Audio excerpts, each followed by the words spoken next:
Avis vascular centre మన దేశంలోనే the best varicose vein hospital.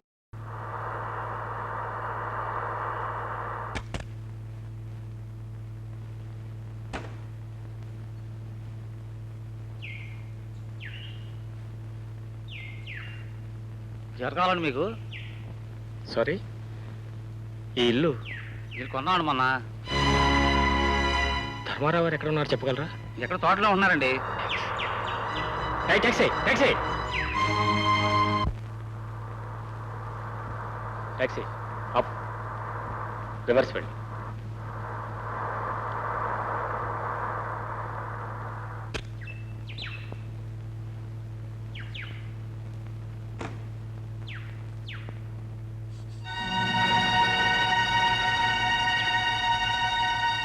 అమ్మా,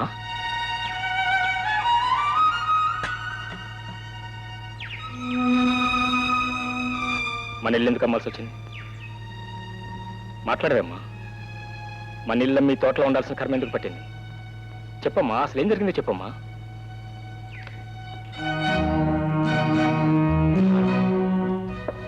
మావయ్య, మావయ్య, ఇక్కడ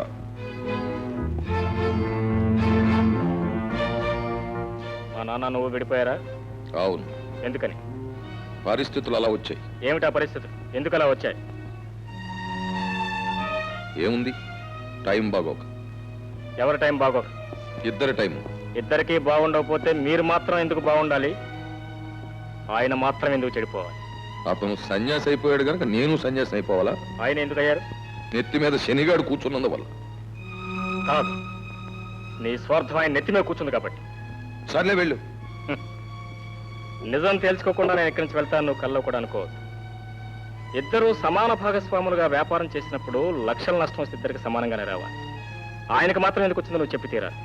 మేము జాయింట్ గా కలిపి చేసిన వ్యాపారంలో రాలేదు నష్టం, మీ నాన్న సొంతంగా చేసిన దాంట్లో వచ్చింది. ఓహో, ఆయన సొంతంగా కూడా వ్యాపారం చేశారా? వెళ్ళి మీ నాన్న అడుగు. ఆయనకు చెప్పే నోరే ఉంటే ఆయనకు అంత అన్యాయం జరిగేది కాదు, నువ్వు ఇంత మోసం చేయగలిగేవాడు కాదు. ఏమి నేను చేసిన మోసం? మీ లాభాలు తినేశానా, మిమ్మల్ని ముంచేసి మేడలు కట్టేశానా? రెండూ చేశావు. రెండూ చేసి ఎన్ని లాభాలు గడించావు. ఎన్నో ఏజెన్సీలు వచ్చాయి, ఎన్నో లక్షల లాభాలు వచ్చాయి. కానీ ఒక్కనాడైనా ఇదిగో ధర్మారావు ఇది నువ్వు ఉంచుకున్నావా? నేను నాటికి ఒకటి ఇచ్చావు. అది ఎలాగో మూసేయాల్సి వస్తుందని తెలిసి ఆయన మొక్కను పారేశాను. అభం శుభం తెలియని అమాయకుడు కాబట్టి సంబరపడ్డాడు, ఎగిరి గంతేశాడు, కొండెక్కాడు. చివరికి మమ్మల్ని అందరినీ కలిపి కొండెక్కించాం. మిస్టర్, ఆఖరిసారిగా చెప్తున్నాను, మొన్నటి వరకు మీరిద్దరూ కలిసి చేసిన వ్యాపారాలన్నింటిలోనూ ఇద్దరు సమాన భాగస్వాములుగా మొత్తం లెక్కలు వేసి మాకు రావాల్సింది మాకు పారాయండి. లెక్కలు బొక్కలు అన్నీ తేలిపోయాయి, సంతకాలు కూడా అయిపోయాయి. తెలుసు, సంతకాలున్న కాగితాలన్నీ చించి పారేస్తే లెక్కలన్నీ బొక్కల్లోకి వెళ్ళిపోతాయి. మర్యాదగా మా డబ్బంతా ఇస్తావు లేదా? సుబ్బడు, ఇతను బయటికి దోసేసి గేటు మూసేయి. అంతవరకు వస్తే ఇంకా దారుణంగా ప్రవర్తించాల్సి ఉంటుంది. అవసరమైతే నీ శవం మీద నుంచే నడిచి వెళ్లాల్సి ఉంటుంది. జాగ్రత్త అనుకున్నావు. అసలు నీకు బుద్ధి ఉందా లేదా? నువ్వు మనిషి జన్మెత్తలా?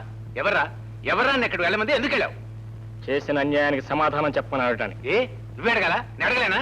నువ్వు అడగలేవు, నీకు నోరు లేదు, అందుకే అడగడానికి వెళ్ళాను. నోరు అందరికీ ఉంటుందిరా. పుట్టిన ప్రతివాడికి నోరు ఉంటుంది. ఉంటే ఆ నోరు ఎప్పుడు ఉపయోగించాలి, ఎందుకు ఉపయోగించాలి, ఎలా ఉపయోగించాలి అని జ్ఞానం ఉండాలి. నోరు ఉంది కదా అని నీ ఇష్టం వచ్చినట్టు మాట్లాడి ఉన్న సంబంధాలు తెగదెంపులు చేసుకుంటావా? సంబంధం ఏమిటి? అతనికి మనకున్న సంబంధం ఎంతసేపు అతని స్వార్థం తప్ప. అవునరా, అతను స్వార్థపరుడే. స్వార్థంతోనే ఈ పనులన్నీ చేస్తున్నాడు. చేస్తే నీకొచ్చిన నష్టం ఏమిటి? ఏమిటా? ఒకేసారి ఒకే స్థితిలో వ్యాపారం ప్రారంభించి అతను మిద్దెలు ఎందుకు ఉండాలి, మన పాకాలు ఎందుకు ఉండాలి? మనం వ్యాపారం ప్రారంభించినప్పుడు ఈ పాకు కూడా లేదురా. మన బ్రతుకులు ప్రారంభమైంది నడి రోడ్డు మీద. మేడల్లో ఉండాలి, కారులో తిరగాలని అంటలేదు. తన్నే నమ్ముకున్న ఒక మనిషిని ఎందుకు అలా మోసం చేయాలంటున్నాను. ఎవరిని అడుగుతావా? మన కర్మాన్ని సరిపెట్టుకు అంతే. రే, ప్రతి బియ్యపు గింజ మీద తినేవాడి పేరు రాసి ఉంటుందిరా. మనకు అదృష్టం లేదు, దొరకలేదు. దానికి అతను మోసం చేశాడంటావేంటి? ఆ అమ్మాయి పేరు మీదగా వ్యాపారం చేశాడు, కలిసి వచ్చింది. నీ పేరు మీదగా చేశాడు, కలిసి రాలేదు. చూడు, నష్టపడ్డప్పుడల్లా ఎదటివాడు నష్టపరిచాడు అనుకోవడం, దెబ్బ తగిలినప్పుడల్లా ఎదటివాడు దెబ్బ తీశాడు అనుకోవడం మానవ సహజం. సరే, అతను మోసం చేసి డబ్బు సంపాదించాడు అనుకుందాం. ఎవరి కోసం చేశాడు? ఆ పిల్ల కోసం చేశాడు. ఆ పిల్ల ఎవరు? నీకు కాబోయే భార్య. ఆ పిల్ల నీకు భార్యగా వస్తే అతను మోసం చేసి సంపాదించిన డబ్బంతా నీకే వస్తుందిగా. అప్పుడు అనుభవించేది నువ్వేగా. అక్కర్లేదు, ఒకరి దయాభిక్షమే బ్రతకాల్సిన కర్మ నాకేం పట్టలేదు.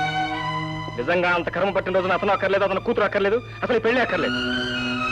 మీకు తెలియకపోవచ్చు, తెలిసిన మీరు చెప్పలేకపోవచ్చు. గ్యారంటీగా అతను మనల్ని మోసం చేశాడు.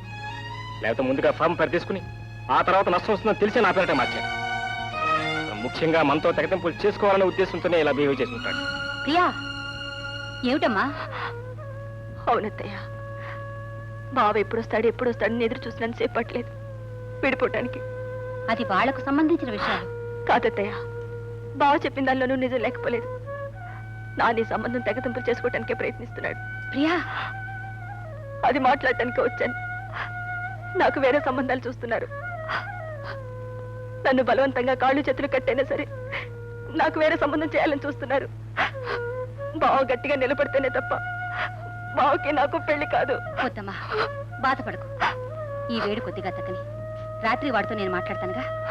నువ్వు వెళ్ళమ్మా, వెళ్ళరా.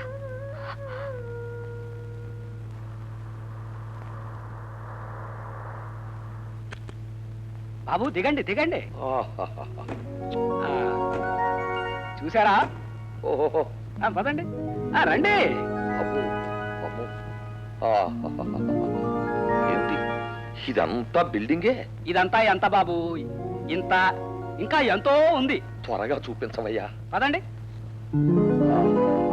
అబ్బబ్బబ్బబ్బబ్బబ్బ, ఇంద్రభవనాలని హరికథల్లో విన్నాం, ఆ, ఇప్పుడు కళ్ళారా చూస్తున్నాం. మీరు మాట్లాడకుండా నా వెనకాల రండి. నేను చూపిస్తూ ఉంటాను, మీరు చూసేస్తూ ఉండండి. పద పద. పదండి. చూడండి చూడండి, దీపాలు వెలిగిపోతున్నాయి. దీంతో పోలిస్తే మన ఇల్లు ఎంత ఉంటుందంటావు? ఈ స్తంభం అంత ఉంటుందిలేండి. రండి. ఆగండి. బాబు, గుడ్ మార్నింగ్. అమ్మగారిని ఒకసారి పిలుస్తావు? ఏం సార్ చెప్పండి, మీకు పని వాళ్ళు ఉంటారు, పిల్లమని చెప్పండి.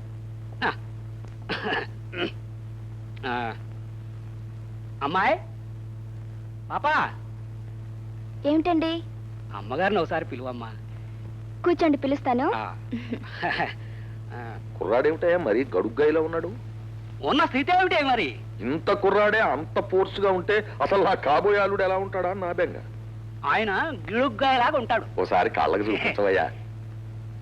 చూశారు, ఇన్ని సంవత్సరాల పరిచయంలో ఒక్కసారి చూసుంటాను అంతే. కాదంత బిల్డింగ్ లో పోనీ ఫోటో అయినా ఎక్కడ?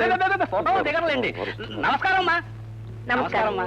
అమ్మా, నేను చెప్పానే, గిరిగుళ్ళ సుబ్బారావు గారని. వీరి నమస్కారం. నమస్కారం. రండి రండి, కూర్చోండి. ఏమిటో బావగారు లేకుండా మిమ్మల్ని ఎలా చూడాల్సి వచ్చింది? ఆయనే ఉంటే మీరు మమ్మల్ని చూసే పరిస్థితే ఉండేది కదా అన్నయ్య గారు. అన్ని విషయాలు ఆయనే చూసుకునేవారు. అది నిజమేనండి. ఒక విధంగా ఈ రకంగా మిమ్మల్ని చూసే అదృష్టం నాకు లభించింది. నాకు అంతే చాలు. ఆ అబ్బాయి గారు ఎక్కడో. అబ్బాయి గారు అబ్బాయి గారు ఇక్కడ ఎందుకు ఉంటారండి? ఎందుకు ఉండాలి? ఏమి చేస్తారు? పాలరాయి దుడిపిస్తారా? ఇల్లు కడిగిస్తారా? ఎన్ని వ్యవహారాలు, ఎన్ని బిజినెస్లు, ఎన్ని ఏజెన్సీలు. ఇదిగో చూడండి, ఉదయం ఇండియాలో లేచి టిఫిన్ తింటే మధ్యాహ్నం అమెరికాకి లంచ్కి వెళ్ళిపోతారు. ఆ తర్వాత రాత్రి డిన్నర్ కి రష్యా వెళ్ళిపోతారు. అది అమ్మా, ఏదో పరిచయం చేద్దామని తీసుకొచ్చాను. ఇక లేవండి, లేవండి. అమ్మా, వస్తాను. సెలవు. సెలవు? చిన్నప్పుడు జ్యోతిష్కులు రాయడం మర్చిపోయారు కానీ మా అమ్మాయిది మహారాణి యోగం. వస్తానమ్మా. మంచిది. అమ్మా, మిగతా విషయాలు మళ్ళీ వచ్చి మాట్లాడతాను. యాండి, ఇందాక మీరు కేకలేసుకుంటున్నప్పుడు ప్రియ వచ్చిందండి. ప్రియ ఇక్కడికి వచ్చిందా? అవునండి, భావం తప్ప వేరెవరిని పెళ్లి చేసుకోనని చెప్పింది. ఈ మధ్య అన్నయ్య వేరే సంబంధాలు ప్రయత్నం చేస్తున్నాడట.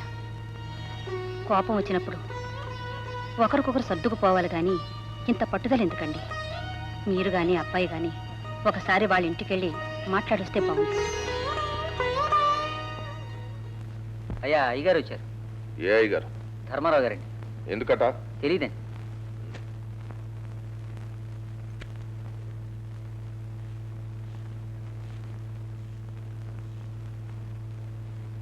నేను అర్జెంట్ పని మీద బయటకు వెళ్తున్నాను. రా బావా. ఏమిటి విషయం? నీతో కొంచెం మాట్లాడాలి. తర్వాత మాట్లాడదాం. బావా, ముక్కు ముఖం తెలియకుండా వాడు మాట్లాడిన దానికి నువ్వు చాలా బాధపడుతున్నావు నాకు తెలుసు. ఎవరో ఏదో మాట్లాడిందని పట్టుకుని వాడి నీ దగ్గరికి వచ్చాడు. ఎవరు మాట్లాడారు? ఎవరు అంటే దారిని పోయేవాళ్ళు మీ అబ్బాయిని పిలిచి మీ నాన్నను పలానావాడు అన్యాయం చేశాడు వెళ్ళి అడుగు అని చెప్తారా? చెప్తే నువ్వు చెప్పుండాలి, లేదా నీ భార్య చెప్పుండాలి. బావా, వాడు తెలివి తక్కువగా మాట్లాడిన దానికి వాడి తరఫున నేను క్షమాపణ వేడుకుంటున్నాను.